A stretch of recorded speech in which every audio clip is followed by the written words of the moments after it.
De acuerdo. Bueno, perfecto. Buenas noches para todos. Bienvenidos una vez más a el ciclo de conferencias, de charlas, ¿sí? Del Instituto de Investigaciones Históricas Don Juan Manuel de Rosas de la localidad de Remedio de Escalada, instituto que es filial del Instituto Nacional. Siempre, como hacemos en todos los comienzos de nuestras charlas, recordando la memoria de nuestro fundador y que fuera nuestro presidente, el doctor Omar Kraiker. En esta oportunidad vamos a contar con el especialista Héctor Giuliano, que nos va a hablar, en este caso, de la problemática de la deuda pública argentina, es decir, algo que está más relacionado con la historia contemporánea, ¿sí?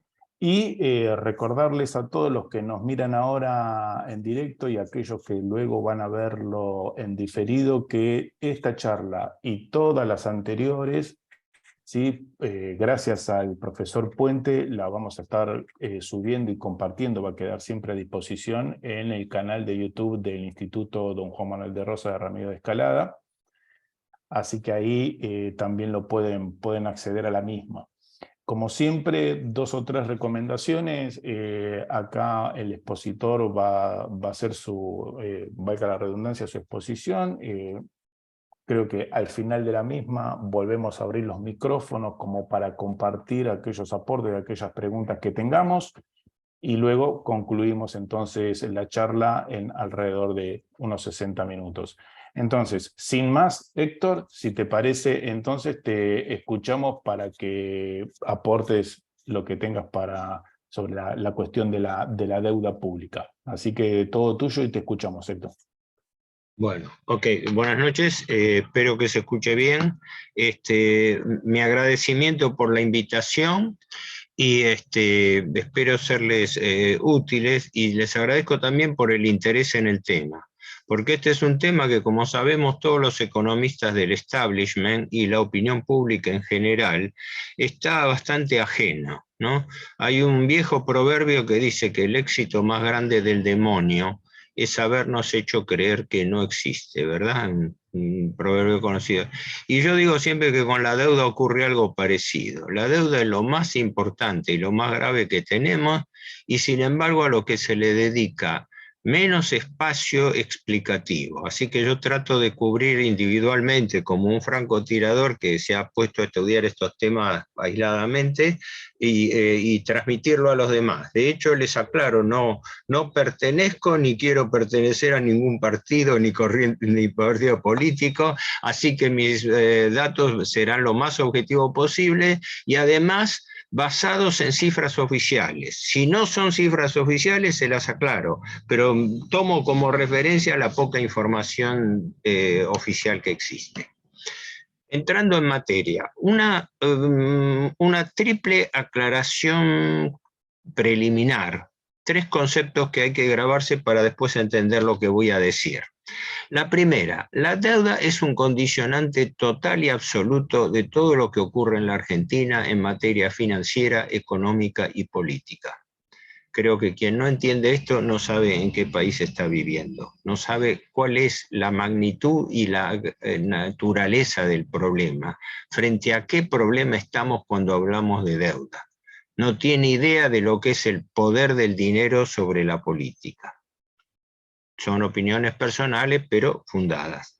La segunda observación es que la deuda no es un hecho aislado. La deuda no puede considerarse como un episodio, llamémosle así, histórico, en este caso relacionado con la deuda reciente, la deuda que yo llamo el periodo contemporáneo del endeudamiento argentino, que abarca desde el proceso militar de 1976 hasta la fecha. En ese sentido no me voy a remontar al empréstito Bari, no a los antecedentes, porque no habría tiempo para abarcarlo. Pero hay una característica: la deuda no es un hecho aislado, la deuda es un sistema. Todo sistema es un conjunto de piezas, de elementos, de decisiones, de medidas, pero que siguen una misma lógica, siguen un determinado patrón. Entonces ahí viene la tercera característica. Siendo la deuda un sistema, ¿cuál es la lógica que lo rige? Esa es la pregunta que yo me he hecho desde hace décadas. Todos hemos escuchado hablar siempre de la palabra usura en un sentido literal, horizontal. Existe usura cuando existe una posición dominante del acreedor sobre el deudor, para sintetizarlo al máximo, ¿no? Dejando de lado las connotaciones éticas, pero esa es la relación práctica. Sin embargo, la usura tiene un trasfondo mucho más profundo que no se ataca nunca, lo que yo llamo la dimensión vertical del problema de la usura. Todos asocian espontáneamente a que el prestamista usurero es alguien, por así decirlo, que actúa mal, pero que en el fondo tiene razón, porque él lo que quiere es que le devuelvan el dinero prestado. Y yo creo que ahí, aplicándolo a la lógica contemporánea, existe un error de evaluación. Hoy en día sobra capital financiero en el mundo. Entonces los países no se endeudan tanto porque quieren, sino porque se lo imponen. Y consecuentemente cambia la óptica, porque lo que el prestamista usurero realmente quiere no es que el deudor, cualquiera sea el sacrificio que haga, le pague la deuda, se la cancele y él se quede tranquilo habiendo cubierto su riesgo. No, el verdadero objetivo del prestamista usurero es que el deudor no se la pueda pagar nunca, porque de esa manera una deuda que es circunstancial se transforma en una deuda perpetua. Esta es la trampa de deuda perpetua en la que está metida la Argentina y que empíricamente está probada históricamente, por desgracia, desde los comienzos de nuestra independencia política o nuestra independencia histórica. Pero en lo particular desde hace 47 años con el nuevo proceso de endeudamiento que irrumpe con el golpe militar de 1976. No me voy a extender sobre esto, pero quería hacerle estas tres aclaraciones preliminares porque ahora sirven de respaldo a lo que voy a decir a continuación. Unos pocos números, sin marearlos, pero para que los retengan para tener una dimensión del problema.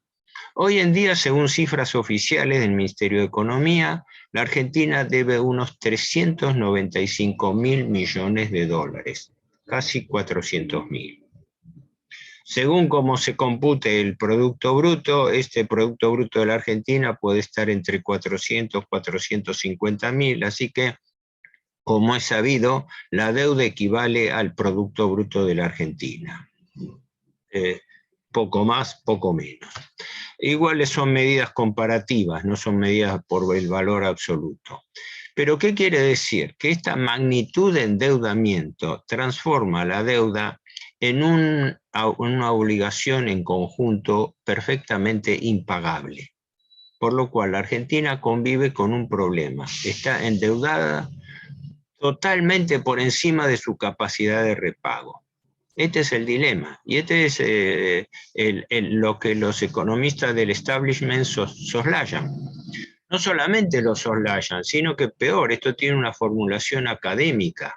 La formulación académica de los institutos calificados de la Argentina, puedo citar desde el Instituto Di Tella hasta el SEMA, es el pensamiento del establishment financiero internacional, de que no hay problema en que los países se endeuden mientras tengan los recursos suficientes para abonar los servicios de intereses y renovar permanentemente el capital o principal de la deuda.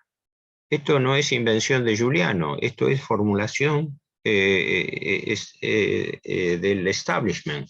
Es decir, se asume que las deudas no se pagan, sino que se renuevan. Esto hay una famosa frase de quien era ministro de Planeamiento de Brasil, Delfim Neto, que es un hombre, bueno, creo que falleció, pero un hombre muy respetado por el sistema financiero y por el establishment, ¿no?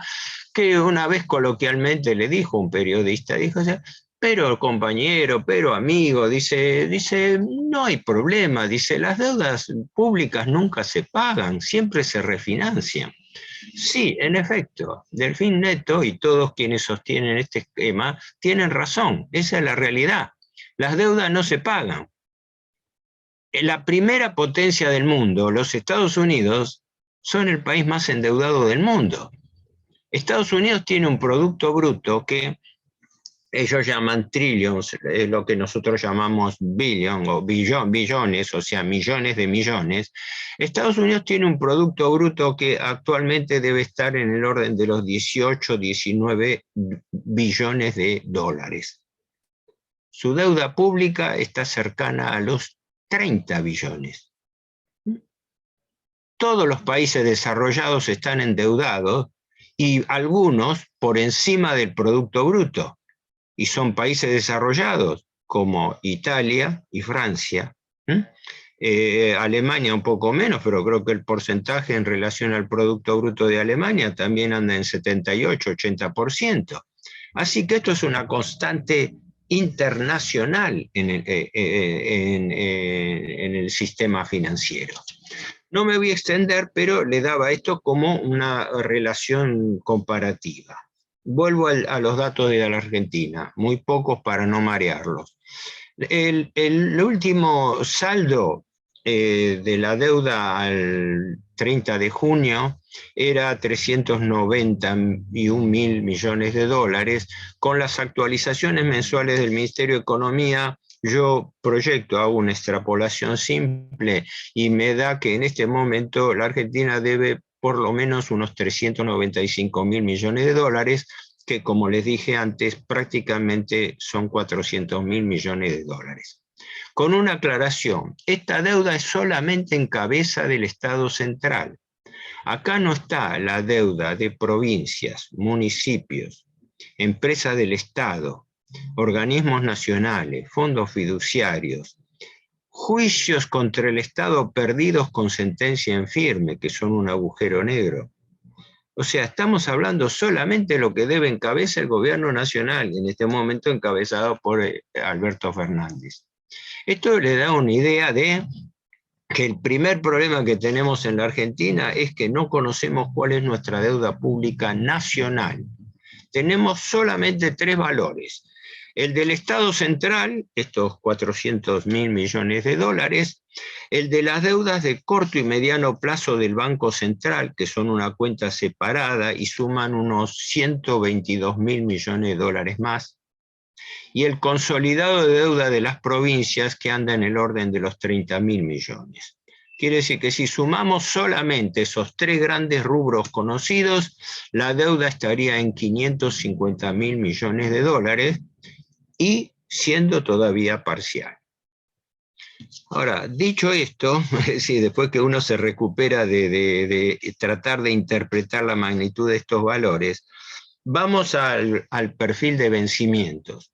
Como ustedes saben, el perfil de vencimientos es la secuencia en que caen los pagos de esa deuda.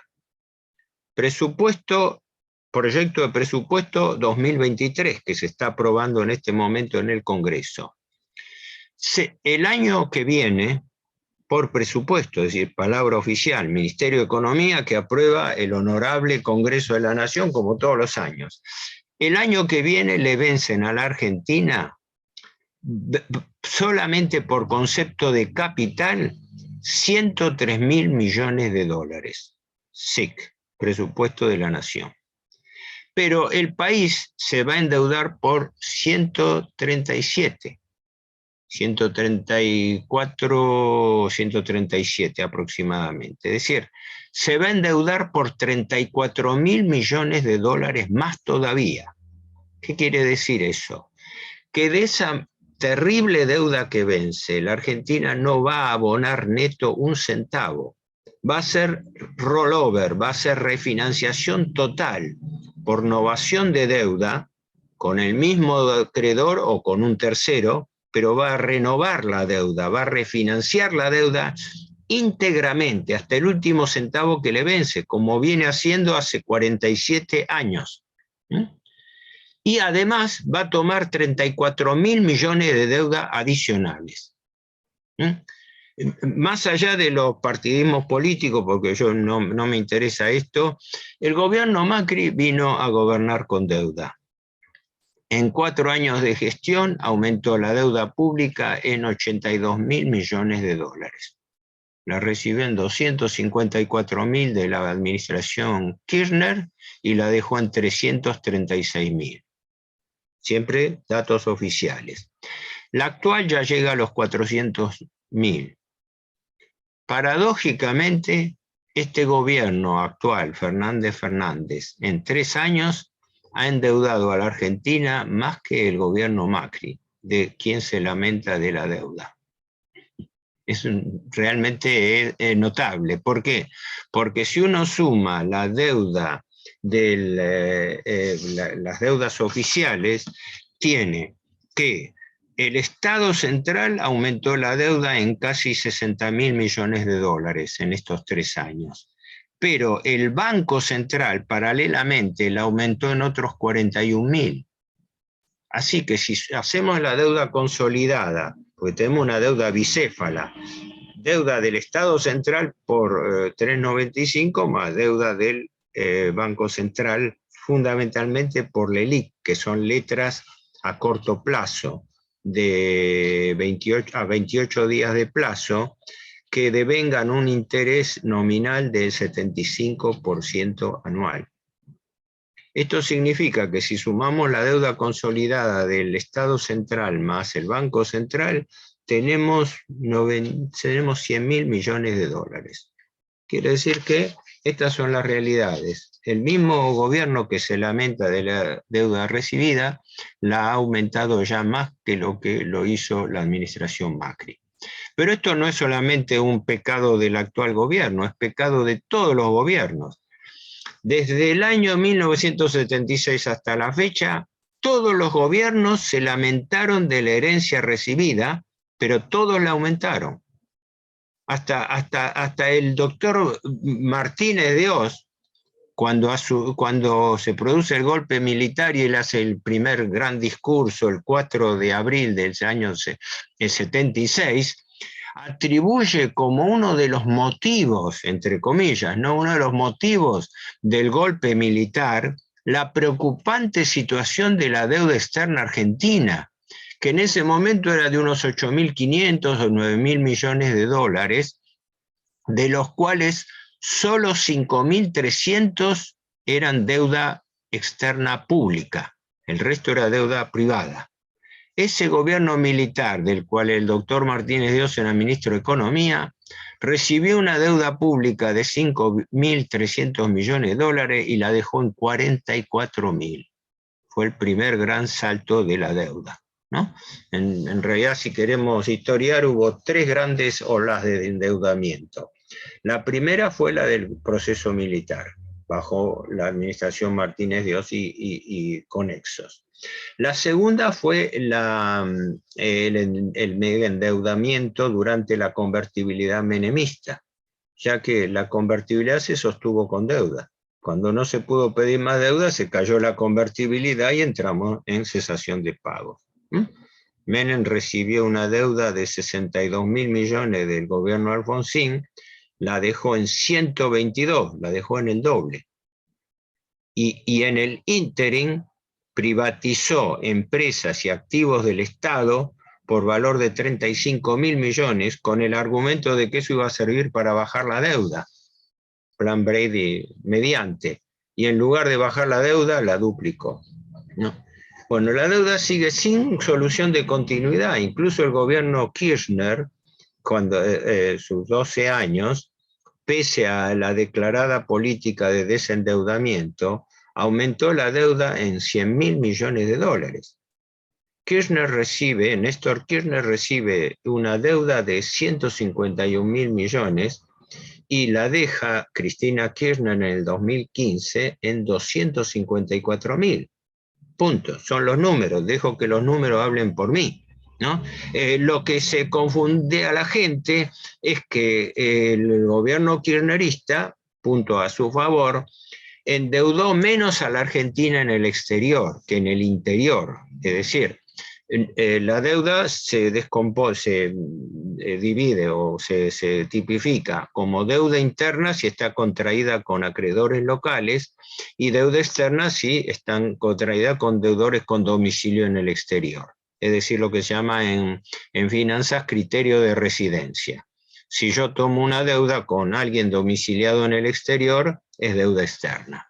Lo que sí hizo el gobierno Kirchner, bajó la proporción, creo que daba 40-60, o 60-40, es decir, que el 60% de la deuda era interna, pero no por eso dejaba de ser deuda, ni no por eso dejaba de tener igual exigencia o gravedad, ¿no?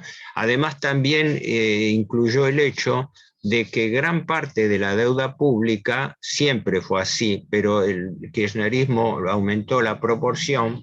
Gran parte de la deuda pública es deuda intrasector público, deuda interestado. ¿Qué quiere decir?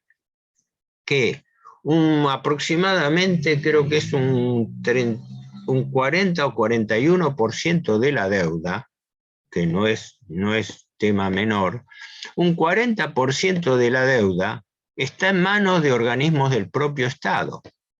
¿Con quién se endeuda el Estado? Fundamentalmente con el Banco Central, que es el principal acreedor del Estado, y con la ANSES, porque el Fondo de Garantía de Sustentabilidad de la ANSES, que tiene por finalidad sostener el sistema previsional argentino, el 73% de los fondos del ANSES están prestados al Estado, mientras en forma bastante irritante el ANSES mantiene una política de subindexación de jubilaciones, la política del actual gobierno, que los salarios, las jubilaciones y los planes sociales aumenten menos que la inflación, o sea, una caída de los ingresos reales generalizada, sueldos, jubilaciones, planes sociales. Esta es política, esta es la nueva receta recesiva del Fondo Monetario Internacional.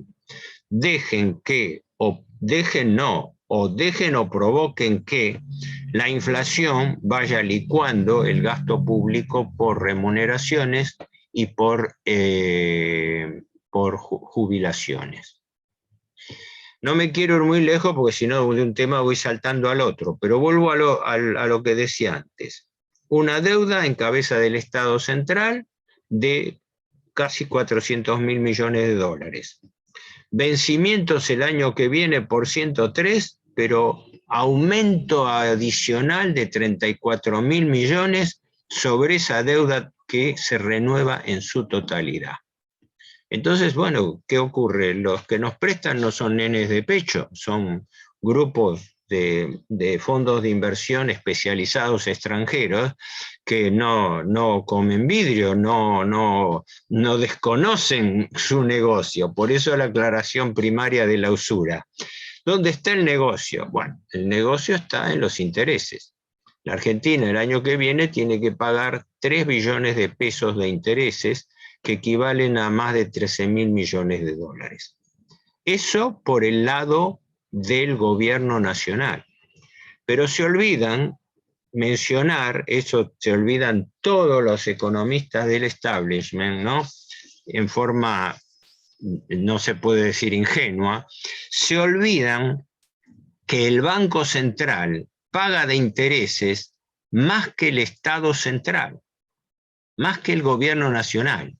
Porque en este momento la deuda principal que tiene el Banco Central es por letras de liquidez, las famosas LELIQ.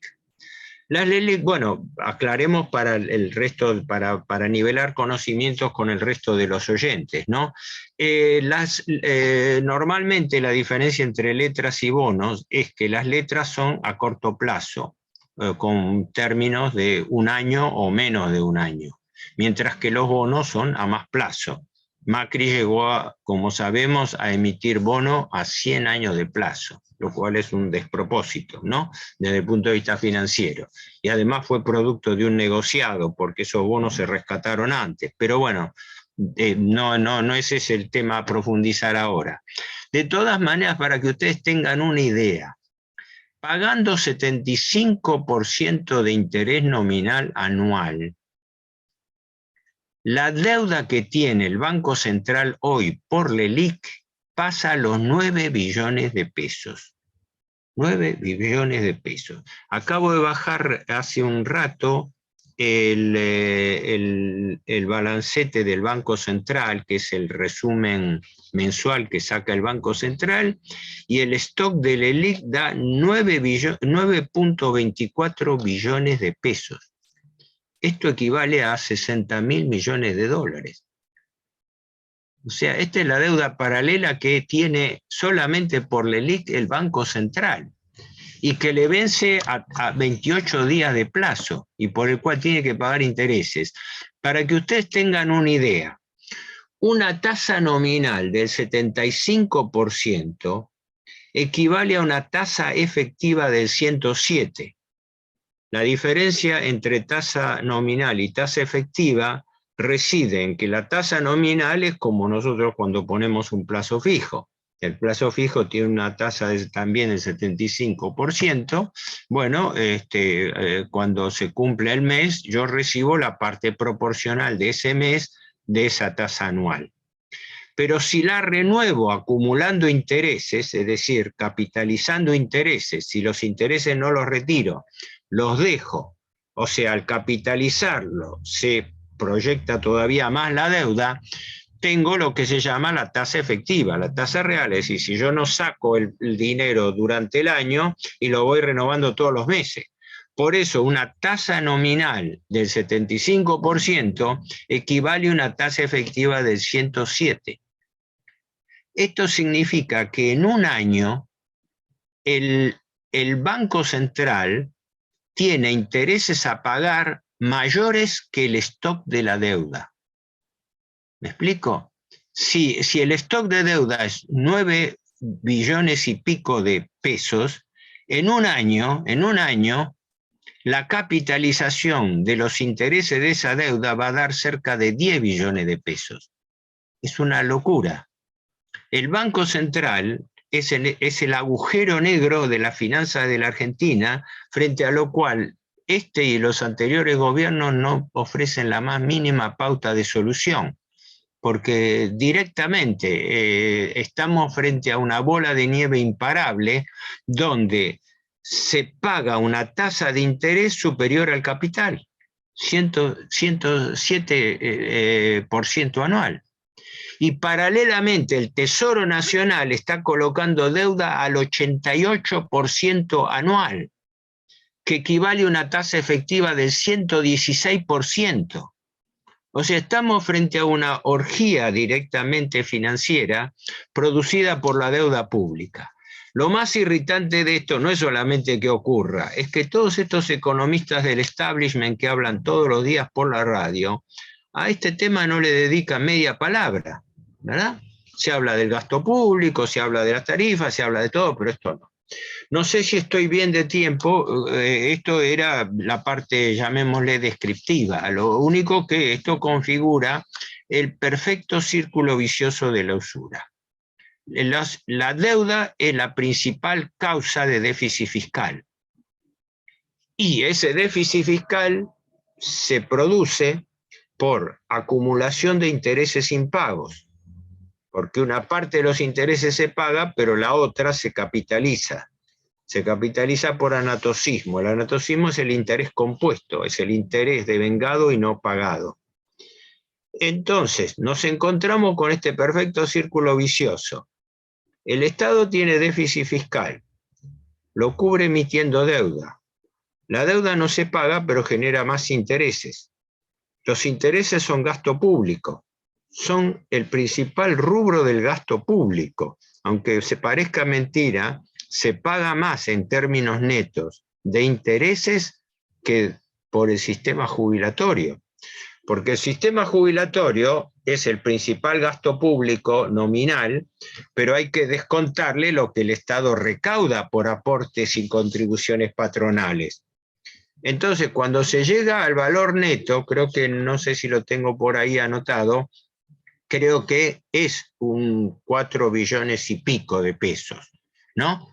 Tomando el valor neto. pero el primer rubro directo de gasto público es los intereses de la deuda, que son 3 billones de pesos por año.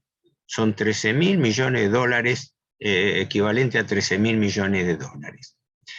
Por eso no los quiero abrumar con datos, pero sí señalar, porque lo importante no es que la gente retenga los datos, porque bueno, después si quiere toma nota una vez que lo desgraba, eso lo pueden hacer, pero es dar idea de la naturaleza y de la magnitud del endeudamiento. ¿Por qué digo yo que la Argentina ha entrado en una trampa de endeudamiento perpetuo? No lo digo en balde, no lo digo, esto no es una charla de batalla o no es diatriba política, porque todos los gobiernos en mayor o menor proporción han hecho lo mismo. La realidad, la cruda realidad es esta, que la Argentina está en un estado de insolvencia estructural. ¿Qué quiere decir? Está endeudada muy por encima de su capacidad de pago. Acá se juega, y se juega deliberadamente mal, engañando a la gente con el juego entre liquidez y solvencia. En términos financieros, la solvencia de una persona, de una empresa, de un Estado, es la capacidad que tiene ese ente de poder devolver sus deudas. La liquidez, en cambio, es la disponibilidad inmediata de fondos. Entonces, desde hace 47 años se nos repite la misma frase engañosa. No, la Argentina es un país solvente. Lo que pasa es que está en una transitoria problemática de liquidez. O sea, no tiene hoy ese dinero. Pero cuando usted no tiene dinero hoy, no lo tiene mañana, no lo tiene pasado, no lo tiene nunca, esa iliquidez se transforma automáticamente en insolvencia. Entonces se está engañando a la opinión pública, repitiendo continuamente, esto lo hacen todos los gobiernos y todos los ministros de Economía y todos los presidentes del Banco Central. No, tenemos que superar este problema transitorio de liquidez, pero cuando lo superemos, la Argentina va a mejorar. Como la liquidez no se consigue nunca, automáticamente la Argentina vive en un estado de insolvencia estructural, insolvencia institucional, es decir, vive frente a una deuda impagable. Bueno, podría extenderme mucho con respecto a las novedades que se han ido produciendo, pero fundamentalmente las 3 más importantes que han ocurrido bajo la actual administración son: la primera y principal, que se reconoció las operaciones irregulares de una serie de fondos buitre norteamericanos que entraron al país durante la gestión Macri con la crisis de abril del 2018. La crisis del 2018 fue una crisis provocada por un retiro abrupto de fondos de inversión. Los fondos de inversión tienen una mecánica que se repite, y es la mecánica de todas las crisis bursátiles de la historia. Habría que remontarse no solamente al siglo XIX, sino a alguna de las crisis paradigmáticas, como fue la de 1907 en Estados Unidos, provocada por el banquero Morgan. ¿Qué ocurre? Existe una deuda, la deuda va creciendo, va creciendo, va creciendo, todo va viento en popa, no nos tienen confianza, nos prestan, aumenta el stock, perfecto. De golpe se produce una retracción abrupta. Determinados capitales retiran dinero abruptamente y, lógico, el Estado no está en condiciones de afrontar ese retiro, no está afrontado, y se produce una corrida. Esa corrida hace que todo el mundo afluya, no solamente el Estado, y consecuentemente se cortan los víveres para el Estado y se produce la crisis. En la Argentina, como nosotros tenemos la patología de una economía bimonetaria, tenemos el problema de que los fondos se retiran tanto en dólares como en pesos, y cuando se retiran en pesos se van al mercado de tipo de cambio. Es decir, los acreedores financieros que operan a través de los bancos y fundamentalmente a través de del Banco Central, se practican una política extorsiva con respecto al Banco Central, que es tradicional. ¿Me das más tasa de interés o me voy al dólar? O sea, no renuevan las LELIQ que vencen cada 28 días, se llevan ese dinero y con ese dinero compran dólares. Al haber una compra abrupta de dólares, el dólar se dispara, el dólar se traslada a los precios y automáticamente en 24 horas la Argentina tiene una corrida cambiaria y de precios. Esto la última vez que ocurrió fue en julio de este año, todavía estaba ministro de Economía Guzmán. Fue la salida de unos 1.000 millones de dólares, producto de dos fondos de inversión norteamericanos que siguen en el país, PIMCO y Templeton, ¿no? Son fondos que empezaron a jugar fuerte en la época de Macri con el llamado carry trade o bicicleta financiera. Traen dólares, los convierten a pesos, los pesos los colocan prestados al Banco Central y luego se retiran con las ganancias correspondientes. Pero como no se sabe en qué momento se retiran, el Banco Central es como si viviera con el Jesús en la boca, diciendo en cualquier momento una decisión abrupta se produce. Se le produjo a Macri.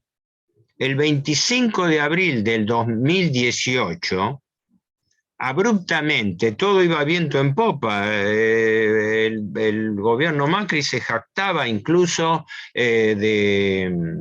de que lo peor había pasado, había declarado el presidente Macri ante el Congreso el 1 de marzo, y resulta que el 25 de abril, de un día para el otro, le estalló una corrida cambiaria. ¿Por qué fue esa corrida cambiaria? Porque el banco Morgan Stanley sacó en un día entre 800 y 1.000 millones de dólares que tenía colocados en títulos públicos.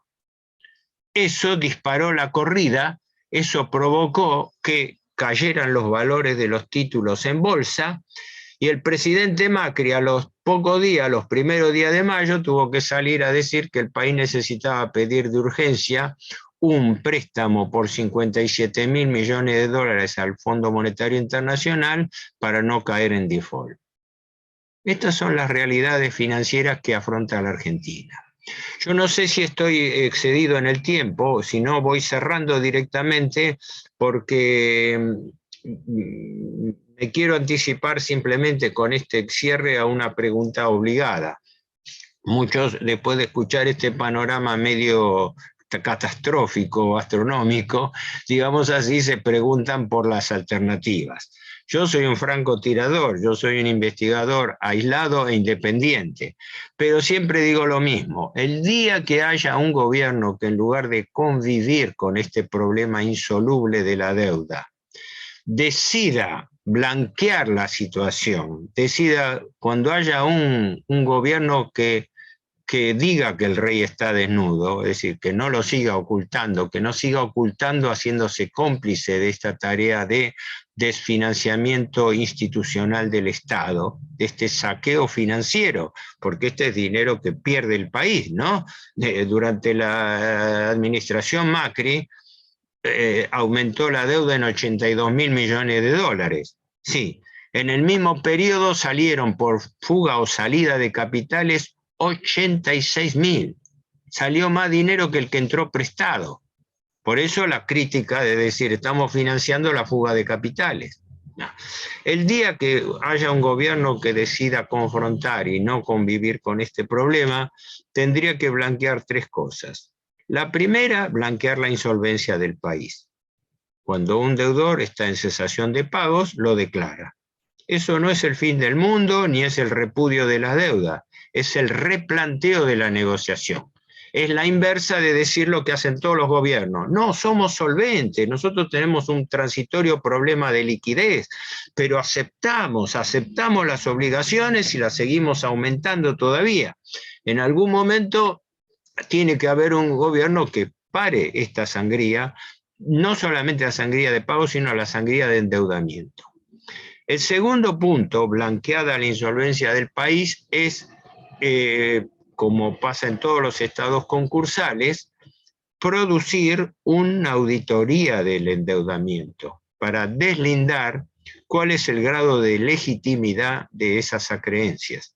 Porque la deuda es secreta, no conocemos ni siquiera quiénes son nuestros acreedores, y debiera estar sujeta, como en todo estado concursal, a una auditoría de las acreencias. ¿A quién le debemos? ¿Por qué le debemos? ¿Cómo le debemos? Etcétera. Y el tercer punto es que no pueden existir delitos, irregularidades sin delincuentes, sin funcionarios que hayan faltado a sus deberes como funcionario público.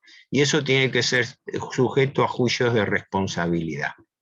Si algún día existe un gobierno con los pantalones bien puestos y con apoyo sectorial y popular suficiente que pueda hacerlo, esas son las tres variantes que yo propongo siempre. Blanqueo de la insolvencia, auditoría de las acreencias y juicio de responsabilidad. Esta es la gran diferencia entre optar por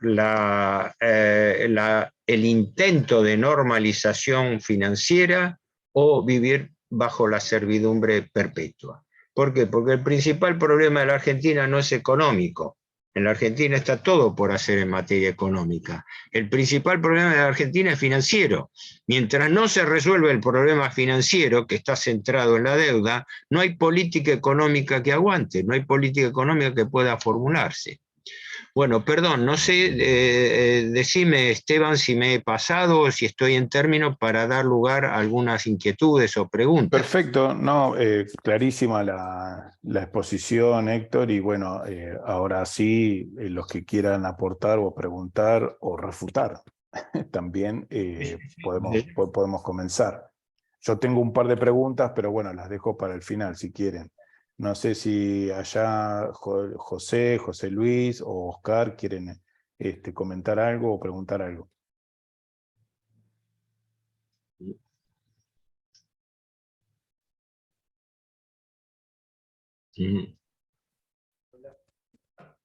Hola. Sí, buenas tardes, doctor o licenciado. Buenas tardes, Hipólito, ¿no? José Hipólito. Hipólito, sí. Yo lo que quería preguntar es lo siguiente. Visto el panorama económico, realmente a uno lo gana la desazón, porque uno se pregunta, desde lo económico o desde lo financiero, pareciera que nuestra patria está asignada o a desaparecer o a desarticularse como tal, porque es tan caótico todo lo que usted también relató, ¿no? Que a uno no le queda otro pensamiento. Yo me pregunto y le pregunto,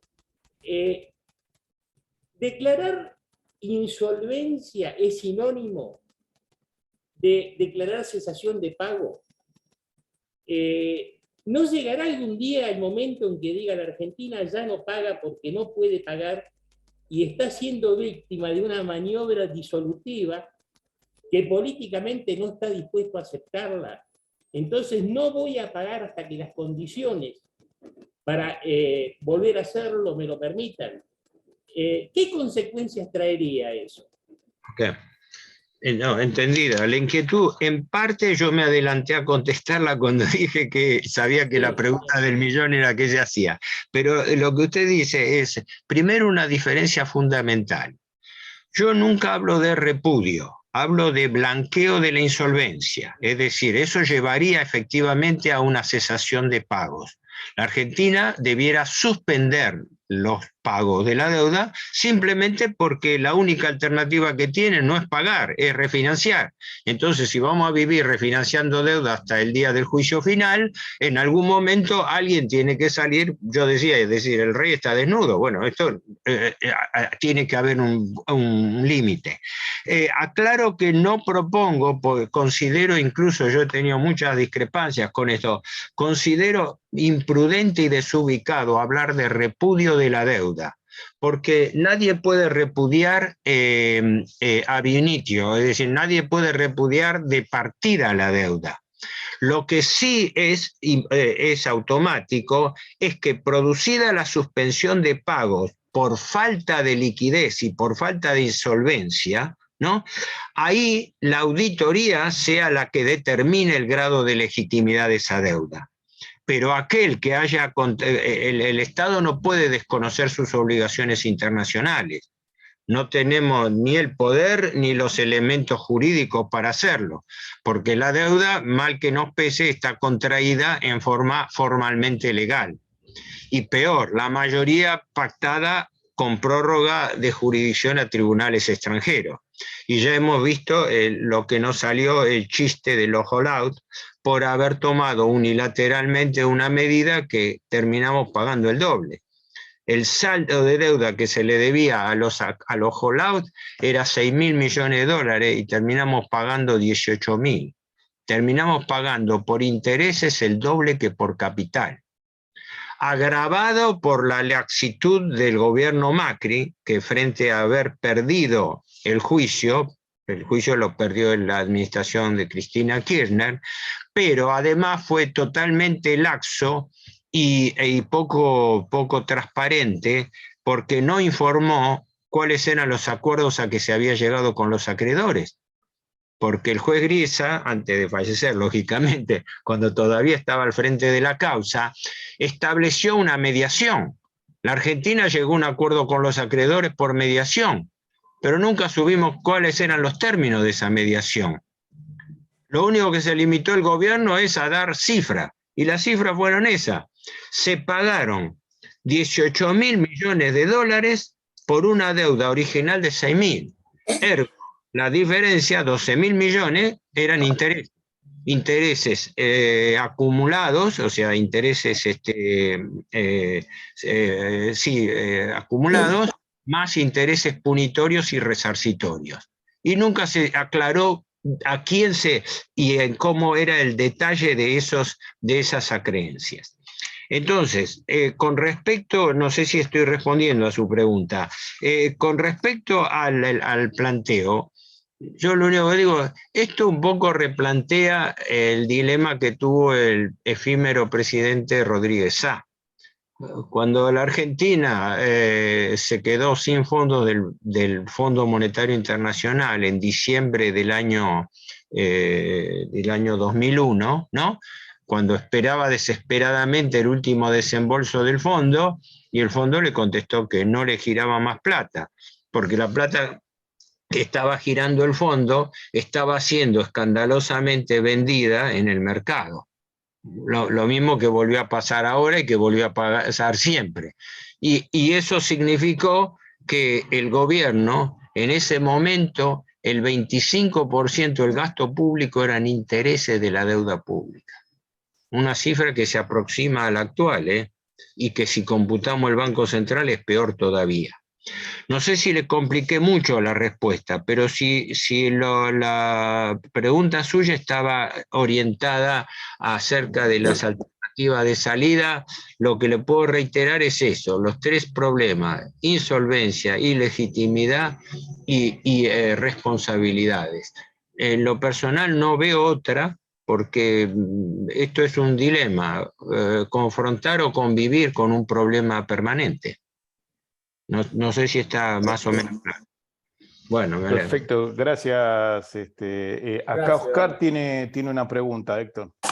Sí, yo bueno, le agradezco la presentación, fue muy instructiva y muy nutritiva, ¿sí? Y en realidad yo no tengo conocimiento muy profundo de economía, pero tiendo a coincidir con usted. Fíjese usted que nosotros salimos a pedirle plata al mundo cuando nosotros tenemos arriba de 200.000 o 300.000 millones de dólares en los colchones o en el exterior. Es muy loco salir a pedirle plata a un tercero cuando la plata la tenemos nosotros. Con lo cual, en mi sentido común, yo no se la prestaría a un tipo que tiene plata, ¿no? Evidentemente tiene que haber un interés superior como para poder hacerlo. Pero más allá de esta reflexión que yo le hago, la pregunta es, usted decía que todos los países están con un nivel de endeudamiento alto. De hecho, explicaba un poco lo que pasaba en el primer mundo. Entonces la pregunta es, ¿cómo lo manejan ellos? Porque Estados Unidos es un país de primer mundo, es un país desarrollado. Y tiene una deuda, si no entendí mal, por arriba de su Producto Bruto. Esto se lo pregunto desde la ignorancia, ¿no? No, está bien, aparte es perfectamente lógico. ¿Cuál es la clave de solución? Que es la misma que se le ofrece a la Argentina. No nos interesa el quantum de la deuda, nos interesa que usted pueda pagar por los intereses. Estados Unidos, el año 2018, ¿no? Estados Unidos pagó en el año 2018 por intereses de su monstruosa deuda, que en ese momento llegaba a los 21 o 22 billones y ahora está 28, 30, en ese momento pagó en un año 550.000 millones de dólares de intereses. Pagó nuestro Producto Bruto. Pero ¿qué ocurre? Estados Unidos paga esos intereses y consecuentemente renueva permanentemente el capital. Los intereses son parte constante en el presupuesto de todos los estados del mundo. En la Unión Europea pasa algo parecido. Por eso incluso países con finanzas bastante estabilizadas o estabilizadas, como el prototipo de Alemania, ¿no? Pero otros países, ni hablar Italia, España, Francia también, tienen déficits fiscales y tienen deudas superiores al Producto Bruto. Lo que los salva a ellos es que pagan intereses. Entonces, la clave, el mundo funciona así. El mundo funciona con países sobreendeudados que no abonan, no cancelan, no amortizan el capital, sino que viven renovándolo, refinanciándolo. Por eso yo aclaraba, no lo desarrollé, pero es importante, que la teoría de la deuda pública moderna, digo moderna porque usted agarra manuales de finanzas públicas de hace 40 años y esto era una extrañeza. La deuda era gasto público. No, ahora la deuda no es más gasto público. La deuda se registra técnicamente bajo la línea, es decir, no aparece como gasto público. Se asume que se refinancia. Y en consecuencia, la capacidad de pago está medida por la capacidad de pago de los intereses de la deuda. Esto es, si usted es solvente para pagar los intereses de la deuda, puede renovar el capital. Ese es el problema de la Argentina, que la Argentina no tiene plata ni siquiera para pagar los intereses y vive capitalizando intereses por anatocismo. No sé si lo confundí en la respuesta, pero está muy bien. La gran diferencia está en que los países, no es que los países no estén endeudados, están endeudados tanto más que la Argentina, pero ellos sí destinan y cumplen con sus obligaciones de pago de intereses. Además que los tienen facilitados porque casi todos los países tienen deuda interna. Es decir, están endeudados en su propia moneda y con jurisdicciones locales, cosa que la Argentina no tiene, ¿no? O bien, una gran parte de la deuda norteamericana está contraída con su Banco Central, con la Reserva Federal. Y la Reserva Federal implica una especie de crédito abierto, ¿no? Una cuenta abierta para sostener el tesoro. No es tan simple como se dice, Estados Unidos tiene la máquina de imprimir billetes, entonces no tiene problema. No. El Estado norteamericano le debe gran parte de su deuda. No quiero macanear ahora porque no tengo las cifras exactas, pero creo que es un 18%, por lo menos una quinta parte de la deuda se la debe a su Banco Central. Y no nos olvidemos que la Reserva Federal de los Estados Unidos no es un banco del Estado, es un banco privado, es la federación de 13 bancos privados que controlan la emisión monetaria por delegación del Congreso y de la Nación. Así que, digamos, resumiéndole la respuesta, los países desarrollados y los países que nivelan y que están bien conceptuados, que tienen buena calificación, no es porque no estén endeudados, sino porque pueden pagar los intereses. Cuando no pueden pagar los intereses, lógicamente, ahí se acabó todo. Es lo que le pasa a la Argentina con el riesgo país, que es la sobretasa. Tener una sobretasa del 2.500 puntos básicos Los 100 puntos básicos son un punto de interés, ¿verdad? Quiere decir que si la Argentina tiene que salir hoy al mercado de capitales, tendría que tomar deuda con un piso del 25% anual en dólares, lo cual es una locura. No lo podría hacer, ¿verdad? Por eso, el gran objetivo del acuerdo con el Fondo Monetario Internacional, que convalidó ahora el nuevo ministro Massa, ¿cuál es? Es que la Argentina esté en condiciones de cumplir el objetivo de equilibrar sus finanzas para poder volver al mercado internacional de capitales. O sea, el objetivo de todo este plan de ajuste que estamos realizando no es para no endeudarnos, sino para salir a endeudarnos más en el mercado de capitales. Esa es la gran paradoja. Por eso digo que el sistema es un sistema de trampa de endeudamiento perpetuo, y así está diseñado. Gracias. Gracias, Oscar, también por la pregunta, que era un poco para ilustrar. Yo, Héctor, tengo, bueno, se me ocurren 100 preguntas, pero digo, como para no robar tiempo, una pregunta del orden histórico y una pregunta quizás para poner blanco sobre negro. La primera que vos hablabas en cuanto a la legitimidad de la deuda, la idea de auditoría, etcétera, etcétera, creo que algo de eso había intentado Grispun y lo limpiaron de un plumazo. Vos me podrás ahí aclarar, pero quizás en términos históricos esto. En el año 82, siendo Cavallo ministro del Central, hay una estatización de la deuda privada. ¿Correcto? Sí. Es decir, todas las empresas, Esteban, Ignacio, acá, yo, tenía, Techín, la deuda privada, listo, se la asume el Estado y sigue corriendo. Ahí, entonces, digamos, entraríamos en esta idea de cuán legítimo es y cuán legítimo no es. Eso lo podrías vos ahora aclarar. Y la segunda parte, que tendría que ser, que yo te propongo acá, es entonces, tomando la descripción o la respuesta que le estabas dando a Oscar y demás, de que el mundo, digamos, se maneja, los estados nacionales se manejan endeudados, la diferencia es que uno paga los intereses y el otro no pagan absolutamente, o no pueden pagar nada.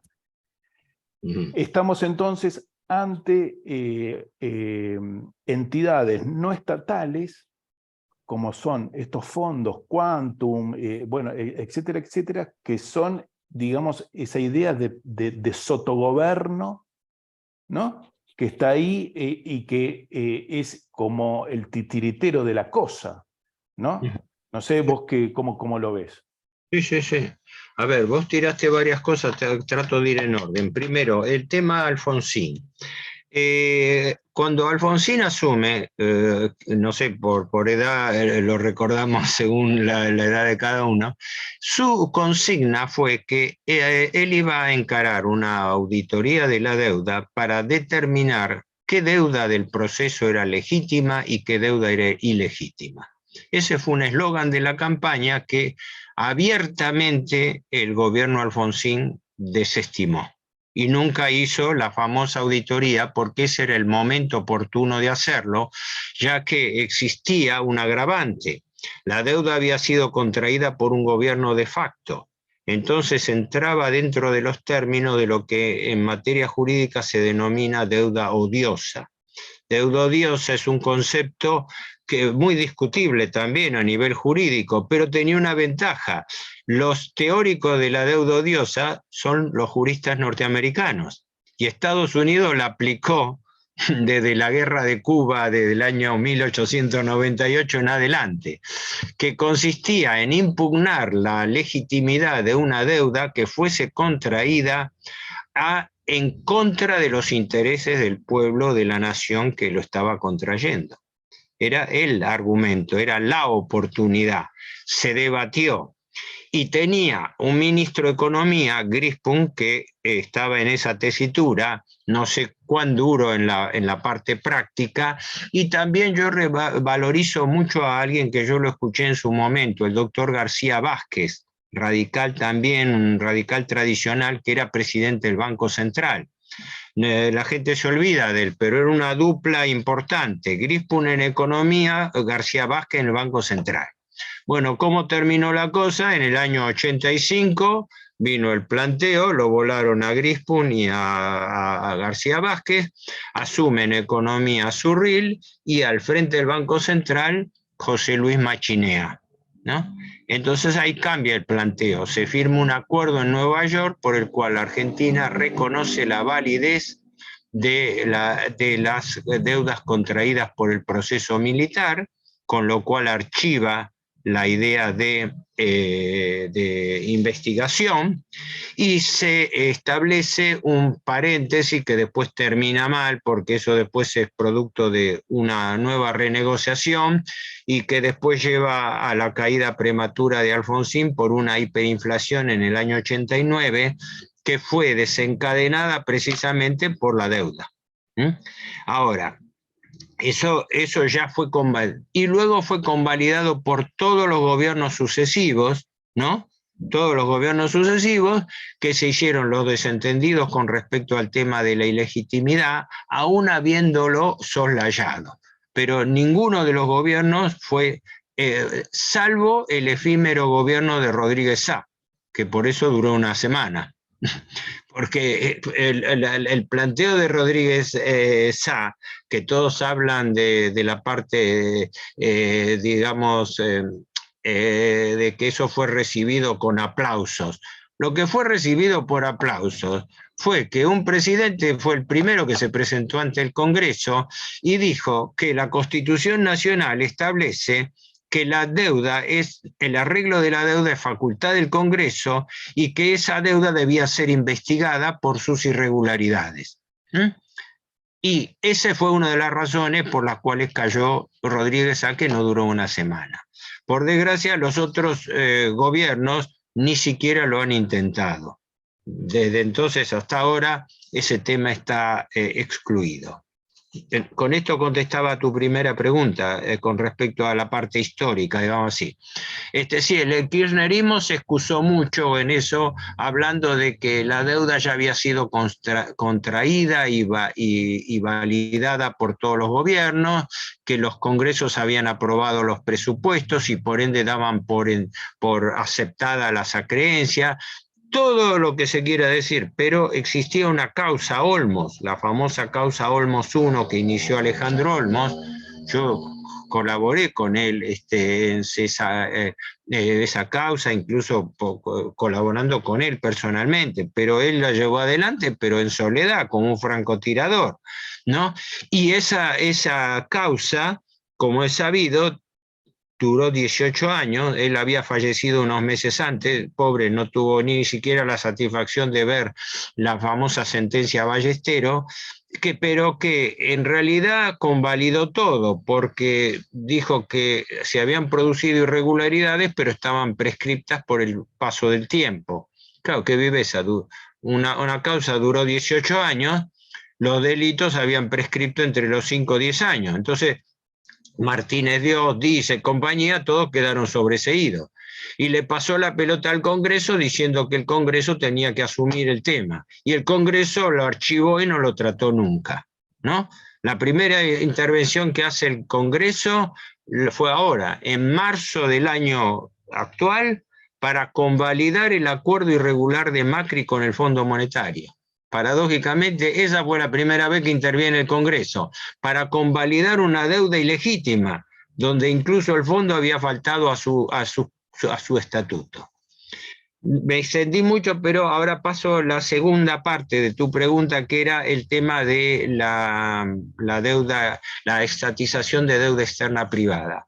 Efectivamente, el proceso asumió una deuda externa total de 8.500, 9.000, como dije al principio, de los cuales 5.300 eran propiamente públicas. Y la deja en 44.000. Pero dentro de esos 44.000, a valores de hoy, unos 13.500 correspondían a deuda externa contraída por empresas privadas que, al no haber disponibilidad de dólares, fueron estatizadas por el Banco Central, lo cual hizo que se socializara deuda externa que había sido contraída por grandes empresas privadas, algunas en condiciones bastante irregulares, y que de esa manera terminasen adscriptas a la responsabilidad del Estado. Fue en las postrimerías del gobierno militar, presidente Viñone primero estuvo al frente del Ministerio de Economía Sigó, y Cavallo, presidente del Banco Central. Él, junto con el hijo del general Liendo, fueron los que hicieron todas las resoluciones que establecían que si el gobierno no podía cubrir las diferencias de cambio, tenía que asumirlas el Estado. Y eso fue lo que hizo el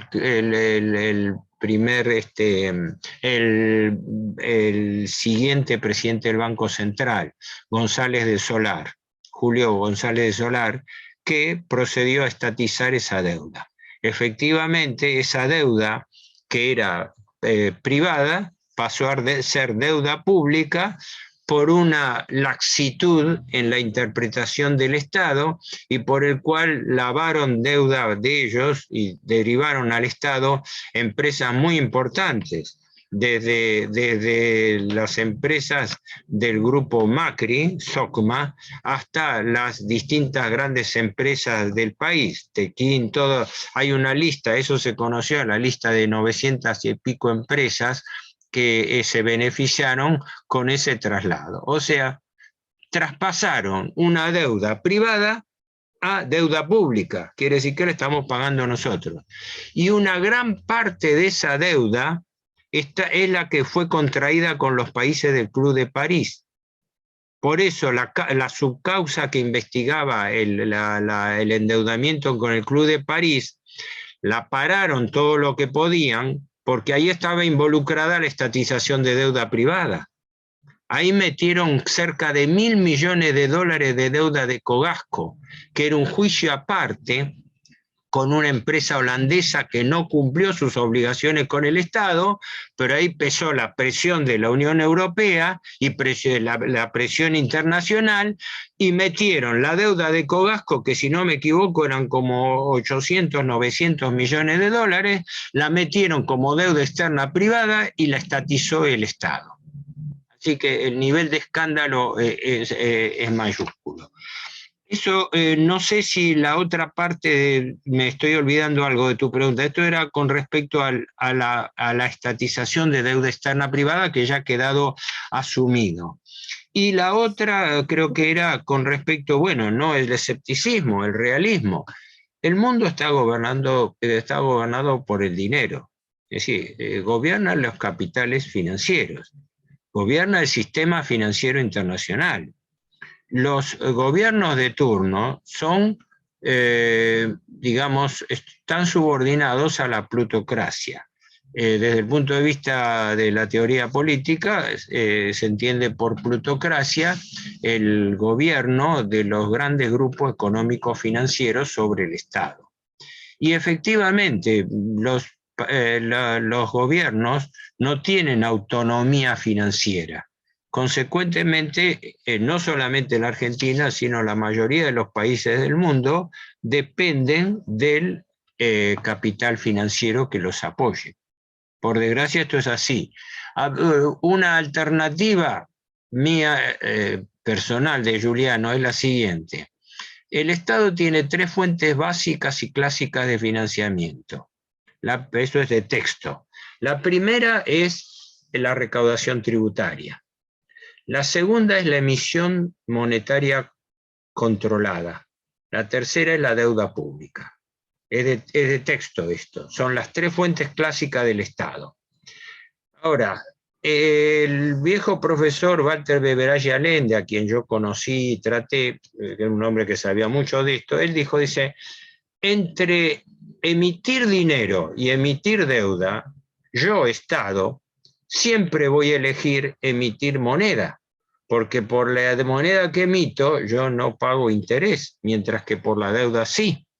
Es decir, la deuda tiene una contrapartida, tiene un costo para el Estado.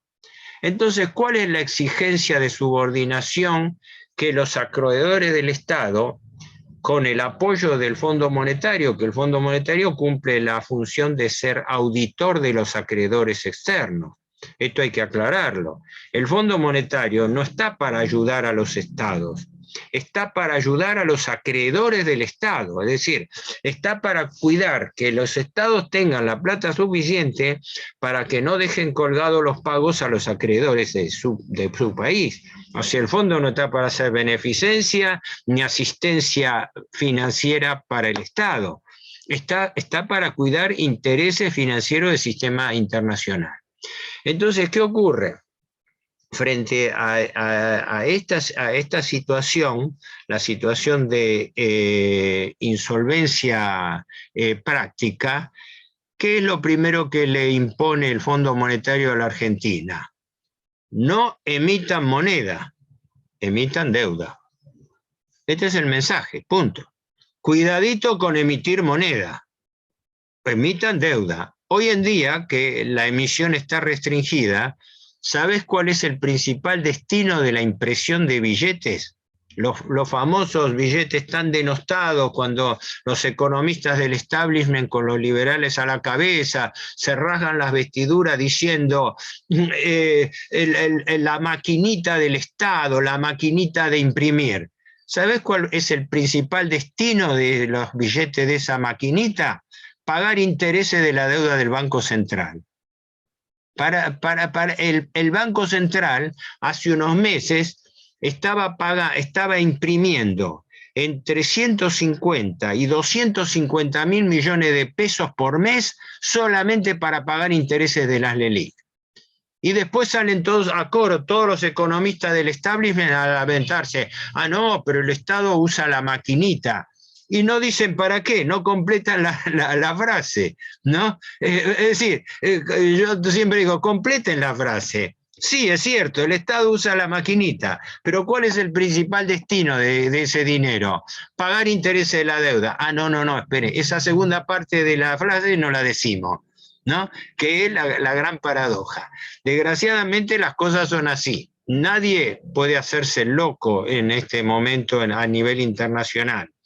Pero si hubiese un gobierno que quisiera, en mi opinión, tratar de confrontar este sistema, tendría que proceder a aumentar la emisión monetaria controlada, que podría hacerse de forma de moneda paralela, que fue ni más ni menos lo que intentó Rodríguez Sá cuando, no sé si te acordás vos, que se habló del argentino, que había aparecido David Espósito, proponiendo que la Argentina emitiese una moneda paralela que se iba a llamar el argentino para reforzar la disponibilidad de dinero.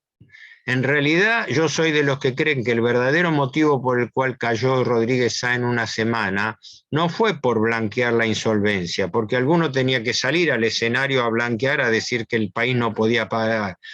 Fue cuando trascendió que la Argentina estaba pensando en emitir una moneda paralela.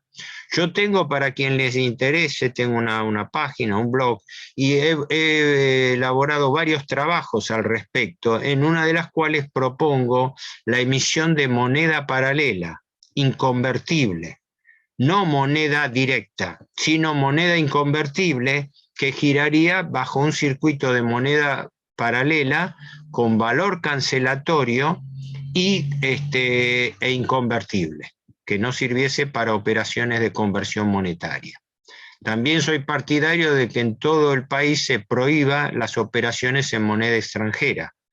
Es decir, en la Argentina hay que quemar las naves. Tener una economía bimonetaria quiere decir que vamos a tener siempre el arbitraje entre la moneda local y la moneda extranjera, entre el peso y el dólar. Y ese arbitraje, ¿con qué se regula? Con la tasa de interés. Entonces vivimos bajo la permanente servidumbre del arbitraje entre tipo de cambio y tasa de interés. ¿me da más tasa de interés o me voy al dólar? Y claro, si está permitido. Por eso la primera premisa, hace poco la repitió el doctor Cavallo y muy consecuentemente Milei y compañía y todo. No, la solución en la Argentina, lo dijo el doctor Cavallo mismo ahora, ¿no? Es que se permita que en todo el país se pueda utilizar la moneda que cada individuo quiera. Bueno, yo pienso exactamente contrario, porque no hay economía nacional sin moneda nacional. Si alguien me viene a traer la solución de que porque tengo dinero extranjero voy a crecer acá, no, porque ese dinero extranjero va a venir a arbitrar financieramente con la tasa de interés local y va a seguir con el saqueo financiero de la economía argentina, que es el que estamos viviendo. Nosotros vivimos lo que yo llamo es un balde financiero cribado, agujereado. Nos sale más plata que la que entra porque el costo de la deuda pública es una permanente sangría financiera de las finanzas públicas. No sé, me extendí un poco, pero quería responder más completo a tu pregunta. No sé si me quedó algo pendiente de eso. No, está más que claro, Héctor, y obviamente que el tema da para muchísimo más, y no solamente desde la actualidad, sino también esto que tocábamos recién de la historicidad de la deuda, como vos lo señalaste al principio, desde la Baring Brothers hasta acá, ¿no? Yo por mi parte, digamos, no tengo más nada que agregar. No sé si alguno quiere agregar algo, o si no, damos por concluido el encuentro, agradeciendo. Sí, Oscar. No, yo para agradecer nada más. Ah, bueno, perfecto. Agradecemos entonces al profesor y al licenciado Héctor, que dicho sea de paso, creo que estaba en el flyer, ha escrito casi 12 tomos sobre la cuestión de la deuda pública argentina. Tiene su blog, y bueno, y esta charla obviamente la van a encontrar luego en nuestro canal de YouTube. Sí, Héctor, te escuchamos. Bueno, primero, así recíprocamente, yo les agradezco a ustedes por el interés, por el nivel de las preguntas también, por el espacio de poder llegar con este mensaje así de francotirador a un público nuevo. Pásame tu dirección de mail, yo te voy a hacer llegar un correo sin compromiso de lectura, pero ahí está el website donde yo tengo, porque yo ese libro que ya tiene 12 tomos, estoy trabajando en el tercero, es la compilación de todos mis trabajos escritos sobre la deuda, que arrancan desde hace 20 años aproximadamente, desde la crisis del 2001. Pero lo puse porque no es una tarea económica, lo puse en versión digital, de tal manera que cualquiera puede acceder, está en mi página web. Está el índice completo, así que si alguno quiere remontarse a algún episodio, al canje del 2001, del 92, que es el Plan Brady, o al megacanje del 2005, Kirchner-Labaña, puede encontrarlo. Así que pasame después la dirección de la página web o el link para retransmitirlo. Ningún problema, Héctor, por supuesto que sí, y te agradecemos mucho entonces tu presencia, tu colaboración, y bueno, y esta ilustración sobre esta problemática que, bueno, nos tiene a todos un poco atados, ¿no? Muchísimas gracias, Héctor, y seguramente esperemos volver a convocarte para seguir con este tema más adelante. Pero lo útil, y les agradezco el espacio también a ustedes y la atención. Gracias. No, por favor, a todos. Muchas gracias. A todos muchísimas gracias, y bueno, los convoco entonces para la última charla del año, el cierre del año, que va a ser ahora el viernes 2 de diciembre, si Dios quiere, por también agenda de nuestro expositor para cerrar, que es el doctor Pablo Schurman, que ya me confirmó que va a estar hablando sobre la cuestión de la soberanía nacional, pasado, presente y futuro. Igual lo vamos a comunicar con el flyer. Muchísimas gracias a todos, y bueno, estamos en contacto. Muchas gracias, Héctor, nuevamente. Gracias a todos. Gracias. Chao. Chao.